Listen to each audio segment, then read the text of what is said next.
Assalamualaikum warahmatullahi wabarakatuh. Perkenalkan, nama saya Diva Ayu Ramadhana Putri, NIM 203300787 dari kelas 2A Teknologi Informasi. Saya di sini akan melakukan tugas presentasi UTS kepada kedua orang tua saya. Saya akan mempresentasikan sumber ajaran Islam. Sumber ajaran Islam. Al-Quran. Al-Quran adalah kalamullah yang mengandung mukjizat yang diturunkan kepada Muhammad SAW, penutup Nabi dan Rasul. Dengan perantara malaikat Jibril yang dapat dipercaya alaihi salam, ditulis di dalam mushaf. Diajarkan kepada kita secara mutawatir, membacanya dinilai ibadah, yang diawali surat Al-Fatihah dan diakhiri dengan surat An-Nas. Nama-nama Al-Quran yaitu Al-Quran, Al-Kitab, Al-Furqan, Al-Zikr, Al-Tanzil. Sejarah singkat kodifikasi Al-Quran dan perkembangannya. Sejarah kodifikasi Al-Quran, Al-Quran merupakan pedoman hidup kaum muslimin sekaligus mukjizat terbesar yang diberikan Allah kepada Nabi SAW. Al-Quran sebagai kitab suci yang memuat firman-firman ilahi tentu harus bersifat absolut dan tak dapat diubah. Sejarah mencatat berkali-kali usaha manusia dalam merubah dan menandingi isi Al-Quran selalu saja dapat digagalkan. Perubahan sekecil apapun dalam Al-Quran akan sangat mudah ditemukan oleh umat muslim melalui lisan ulama dan para penghafal Al-Quran. Hal ini juga menguatkan kedudukan Al-Quran sebagai mukjizat dan wahyu dari Allah Subhanahu wa Ta'ala. Secara historis, perjalanan pembukuan Al-Quran memang tidak sekompleks pembukuan hadis. Namun, bukan berarti kodifikasi Al-Quran tidak menarik untuk dikaji. Al-Quran sebagai kitab suci yang telah berusia 14 abad lebih tentu mempunyai kisah tersendiri dan menarik untuk dibahas. Al-Quran pada masa kenabian berbeda dengan Al-Quran yang kita kenal pada hari ini. Perbedaan ini hanyalah sebatas perbedaan dari segi bentuk dan penulisan semata, namun keabsahannya juga tetap terjaga. Sejarah kodifikasi Al-Quran dari masa ke masa. Yang pertama, Al-Quran pada masa Rasulullah SAW, Al-Quran pada masa Khalifah Abu Bakar As-Siddiq, Al-Quran pada masa Khalifah Utsman bin Affan, Al-Quran pada masa setelah Utsman bin Affan. Kandungan Al-Quran. Yang pertama, akidah. Secara etimologi, akidah berarti kepercayaan atau keyakinan. Kedua, ibadah dan muamalah. Ibadah berasal dari kata abada, artinya mengabdi atau menyembah. Hukum sebagai salah satu isi pokok ajaran Al-Quran, berisi kaidah-kaidah dan ketentuan-ketentuan dasar dan menyeluruh bagi umat manusia. Sejarah atau kisah umat masa lalu. Al-Quran sebagai kitab suci bagi umat Islam banyak menjelaskan tentang sejarah atau kisah umat pada masa lalu. Akhlak ditinjau dari segi etimologi yang berarti perangai, tingkah laku, tabiat, atau budi pekerti. Dasar-dasar ilmu pengetahuan sains dan teknologi. Al-Quran adalah kitab suci ilmiah. Fungsi Al-Quran. Yang pertama, Al-Huda atau petunjuk. Kedua, Al-Furqan sebagai pemisah. Asy-Syifa sebagai obat. Al-Mau'ziyah sebagai nasihat. Peran Al-Quran untuk kehidupan manusia. Yang pertama, menjelaskan masalah yang terjadi pada umat sebelumnya. Kedua, penyempurna dari kitab-kitab sebelumnya. Ketiga, memantapkan iman Islam. Keempat, tuntutan dalam menjalankan kehidupan. Peran Al-Quran sebagai sumber ilmu. Ilmu hukum, ilmu sejarah Islam, ilmu tentang pendidikan agama Islam, ilmu tauhid. Keistimewaan Al-Quran. yaitu sebagai salah satu petunjuk dan rahmat bagi orang-orang yang beriman serta bertakwa. Sebagai bentuk informasi kepada setiap umat jika Nabi dan Rasul terdahulu memiliki syariat atau aturan dan caranya masing-masing dalam menyembah kepada Allah Subhanahu wa Ta'ala. Al-Quran menjadi kitab suci yang terakhir dan terjamin akan keasliannya. Al-Quran tidak bisa tertandingi oleh ide-ide manusia yang ingin menyimpangkannya. Membaca dan mempelajari isi dari kitab suci Al-Quran merupakan suatu ibadah dan dihitung sebagai pahala. Al-Quran diturunkan oleh Allah Subhanahu wa Ta'ala dan langsung dipelihara olehnya. Pembenar dari kitab-kitab sebelumnya atau kitab-kitab yang terdahulu. Keotentikan Al-Quran. Keotentikan Al-Quran, bukti kebenaran Al-Quran, pemahaman dan tafsir Al-Quran. Al-Quran Al-Karim memperkenalkan dirinya dengan berbagai ciri dan sifat. Hal ini disebabkan oleh bukti-bukti kesejarahan yang mengantarkan mereka kepada kesimpulan tersebut. Bukti-bukti dari Al-Quran sendiri, sebelum menguraikan bukti-bukti kesejarahan, ada baiknya saya kutipkan pendapat seorang ulama besar Syiah kontemporer, Muhammad Husain Al-Tabatabai, yang menyatakan bahwa sejarah Al-Quran demikian jelas dan terbuka. Sejak turunnya sampai masa kini, ia dibaca oleh kaum muslimin sejak dahulu sampai ke sekarang. Sehingga pada hakikatnya Al-Quran tidak membutuhkan sejarah untuk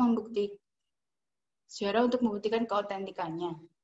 Kitab suci tersebut, lanjut Tabatabai, memperkenalkan dirinya sebagai firman-firman Allah dan membuktikan hal tersebut untuk menantang siapapun untuk menyusun seperti keadaannya. Ini sudah cukup menjadi bukti, walaupun tanpa bukti-bukti kesejarahan. Salah satu bukti bahwa Al-Quran yang berada di tangan kita sekarang adalah Al-Quran yang turun kepada Nabi Muhammad SAW. Tanpa pergantian atau perubahan, tulis Tabatabai lebih jauh adalah berkaitan dengan sifat dan ciri yang diperkenalkannya menyangkut dirinya, yang tetap dapat ditemui sebagaimana keadaannya dahulu. Dr. Mustafa Mahmud mengutip pendapat Rasyad Khalifah, juga mengemukakan bahwa dalam Al-Quran sendiri terdapat bukti-bukti sekaligus jaminan akan keotentikannya.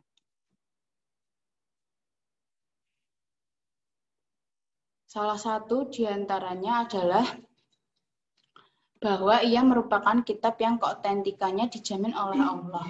Dan ia adalah kitab yang selalu dipelihara. Inna nahnu nazzalna dira wa inna lahu lahafidun. Artinya, sesungguhnya kamilah yang menurunkan Al-Quran, dan pasti kami pula yang memeliharanya. Surat Al-Hijr ayat 9.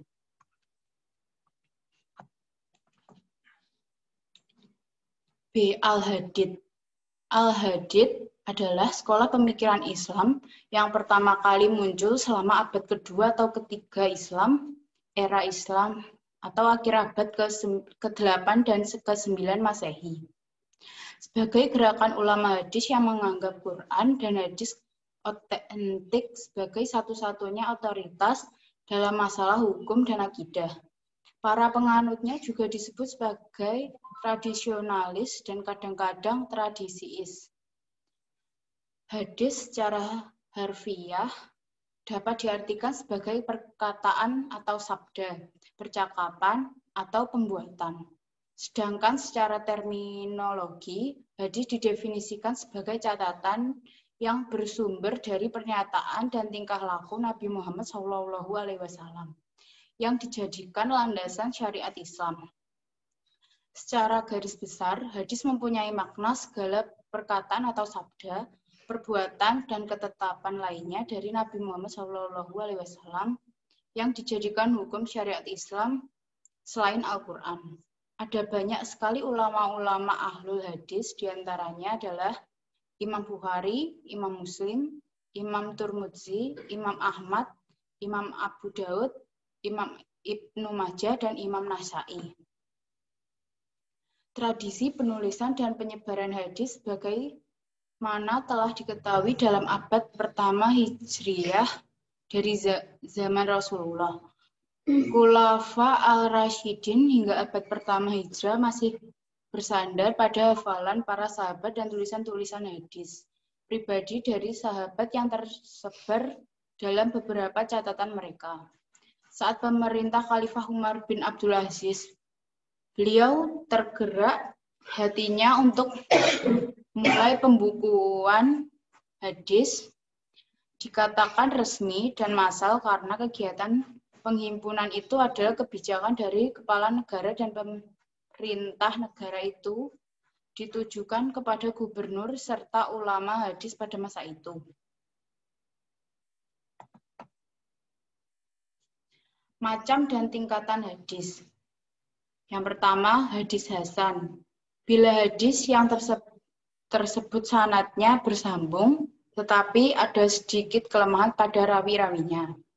Kedua, hadis sahih, yakni tingkatan tertinggi penerimaan pada suatu hadis. Hadis dhaif, yaitu hadis yang sanadnya tidak bersambung, dapat berupa hadis mauquf, maqtu, mursal, mu'alaq, mudalas, mungati, atau mudlal. Hadis maudhu, bila hadis dicurigai palsu atau buatan karena dalam rantai sanadnya dijumpai penutur yang dikenal sebagai pendusta. Julukan hadis terhadap Al-Quran. Menguatkan dan menegaskan hukum-hukum yang tersebut dalam Al-Quran atau disebut fungsi takkid dan takrir.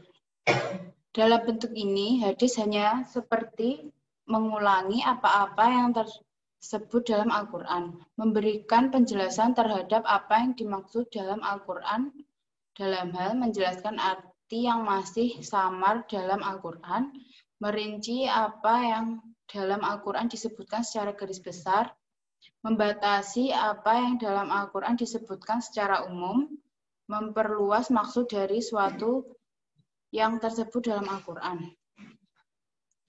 Hadis sebagai pembuat hukum baru. Hadis dalam Islam memiliki kedudukan yang sangat urgent atau penting, di mana hadis merupakan salah satu sumber hukum kedua setelah Al-Quran. Al-Quran akan sulit dipahami tanpa intervensi hadis. Memakai Al-Quran tanpa mengambil hadis sebagai landasan hukum dan pedoman hidup adalah hal yang tidak mungkin, karena Al-Quran akan sulit dipahami tanpa menggunakan hadis. Kaitannya dengan kedudukan hadis di samping Al-Quran sebagai sumber ajaran Islam. Maka Al-Quran merupakan sumber pertama, sedangkan hadis merupakan sumber kedua. Bahkan sulit dipisahkan antara Al-Quran dan hadis, karena keduanya adalah wahyu. Hanya saja, Al-Quran merupakan wahyu matlu, atau wahyu yang dibacakan oleh Allah Subhanahu wa Ta'ala, baik redaksi maupun maknanya, kepada Nabi Muhammad SAW dengan menggunakan bahasa Arab. Dan hadis, wahyu ghairu matlu, yaitu wahyu yang tidak dibacakan Allah Subhanahu wa Ta'ala pada Nabi Muhammad SAW secara langsung, melainkan maknanya dari Allah dan lafalnya dari Nabi Muhammad SAW. C. Ijtihad. Kata ijtihad berasal dari kata al-jahad atau al-juhd, yang berarti al-masyaqqat atau kesulitan atau kesusahan, dan at-taqat kesanggupan dan kemampuan, atas dasar pada firman Allah Subhanahu wa Ta'ala dalam QS Yunus ayat 9 yang artinya, dan mencela orang yang tidak memperoleh sesuatu untuk disedekahkan selain kesanggupan. Tetapi pengertian ijtihad dapat dilihat dari dua segi, baik etimologi maupun terminologi. Dalam hal ini memiliki konteks yang berbeda. Ijtihad secara etimologi memiliki pengertian pengerahan segala kemampuan untuk mengerjakan sesuatu yang sulit. Sedangkan secara terminologi adalah penelitian dan pemikiran untuk mendapatkan sesuatu yang terdekat pada kitabullah atau syara dan sunnah rasul atau yang lainnya untuk memperoleh nas yang makfu agar maksud dan tujuan umum dari hikmah syariah yang terkenal dengan maslahat. Dasar hukum ijtihad. Dasar hukumnya yaitu surat An-Nisa ayat 59, dasar sunnah, hadis Mu'adz, dasar logika karena keterbatasan nas Al-Quran dan sunnah jika dibandingkan dengan banyaknya peristiwa yang dihadapi oleh umat manusia. Ya ayyuhallazina amanu atiullaha wa atiur rasula wa ulil amri minkum fa in tanaza'tum fi syai'in faradduhu ilallahi war rasuli in kuntum tu'minuna billahi wal yaumil akhir. Dzalika khairun wa ahsanu ta'wila. Artinya, hai orang-orang yang beriman, taatilah Allah dan taatilah Rasul-Nya dan ulil amri di antara kamu. Kemudian jika kamu berlainan pendapat tentang sesuatu, maka kembalikanlah ia kepada Allah atau Al-Quran dan Rasul sunnahnya. Jika kamu benar-benar beriman kepada Allah dan hari kemudian, yang demikian itu lebih utama bagimu dan lebih baik akibatnya. Surat An-Nisa ayat 59. Masalah-masalah yang diijtihadkan. Yang pertama, masalah-masalah yang ditunjukkan oleh nas yang zani atau tak pasti, baik dari segi keberadaannya maupun dari segi penunjukannya terhadap hukum. Masalah-masalah baru yang belum ditegaskan hukumnya dalam nas. Masalah-masalah baru yang belum diijmakan. Masalah-masalah yang diketahui ilat atau alasan hukumnya seperti dalam masalah muamalah. Demikian presentasi saya. Apabila ada kurang lebihnya, saya mohon maaf. Wassalamualaikum warahmatullahi wabarakatuh. Terima kasih.